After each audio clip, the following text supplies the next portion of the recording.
నల్లమొక పోనీకి దార పోసినవా నల్లమొక పోనీకి నల్ల వంకాయ కూర తినలేదే బిడ్డ నల్ల మగ పోడాని తెలువపాయనే నల్ల మగ పోడాని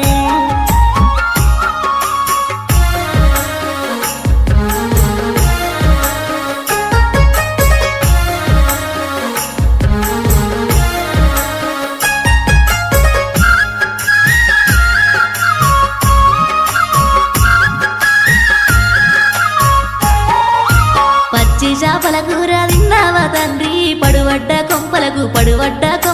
దార పోసినవా పడువడ్డ కొంపలకు పచ్చి చేపల కూర తినలేదే బిడ్డ పడువడ్డ కొంపాని